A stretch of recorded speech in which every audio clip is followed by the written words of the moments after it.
Hello guys, welcome to our channel. आज हम class 12th के केमिस्ट्री का chapter number 4 D and F block element का exercise number 4.9 करने जा रहे हैं। लेट रीड द क्वेश्चन में बोला है, in what way is the electronic configuration of the transition element different from that of the non transition element. तो ये कह रहे हैं कौन से वे में जो इलेक्ट्रॉनिक कन्फिगरेशन है ट्रांजिशन एलिमेंट का वो डिफरेंट है from the non transition element. तो सबसे मेन डिफरेंस तो यही है कि जो ट्रांजिशन एलिमेंट होते हैं उनमें जो डी ऑर्बिटल होता है वो इनकम्प्लीटली फिल्ड होता है, where is non transition element के अंदर जो डी ऑर्बिटल होता है वो कंप्लीटली फिल्ड होता है, यानी कि पूरे के पूरे 10 इलेक्ट्रॉन रहते हैं उनके ग्राउंड स्टेट में भी और कॉमन ऑक्सीडेशन स्टेट के अंदर भी। वाइल अगर हमारे ट्रांजिशन एलिमेंट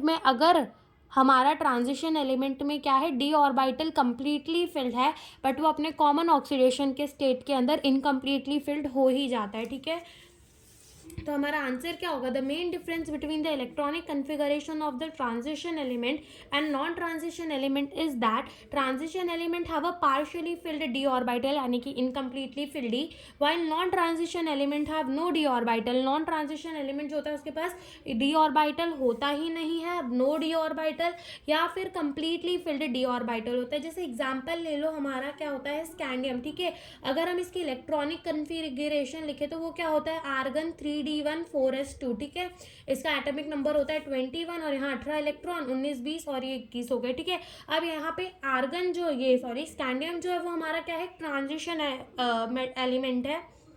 तो देखो इसका डी ऑर्बिटल कैसा है, इनकम्प्लीटली फिल्ड है ना, कंप्लीटली फिल्ड नहीं है। वेयर इज जो जिंक, देखो जिंक का अगर हम लिखे अपना इलेक्ट्रॉनिक कन्फिगरेशन तो वो क्या होगा अपना आर्गन 3d10 4s2। ठीक है, 3d10 4s2, इसका एटॉमिक नंबर होता है 30। तो देखो यहाँ 18 इलेक्ट्रॉन भर गए, 2 यहाँ कितने हो गए, 20 हो गए और 10 और 30 हो गए। ठीक है, चलो अब यहाँ पे देखो जो डी ऑर्बिटल है वो कंप्लीटली फिल्ड है। ठीक है, पूरे के पूरे 10 इलेक्ट्रॉन है, तो ये क्या है हमारा नॉन ट्रांजिशन एलिमेंट है। इधर पे कंप्लीटली फिल्ड डी ऑर्बिटल है हमारे पास। ठीक है, और इसका जो कॉमन ऑक्सीडेशन स्टेट होता है वो +2 होता है। +2 भी निकाल देंगे 2 इलेक्ट्रॉन तो भी इसका जो डी ऑर्बिटल है वो कंप्लीटली फिल्ड ही रहने वाला है। तो यही हमसे इस क्वेश्चन में पूछा था। Thank you for watching the video.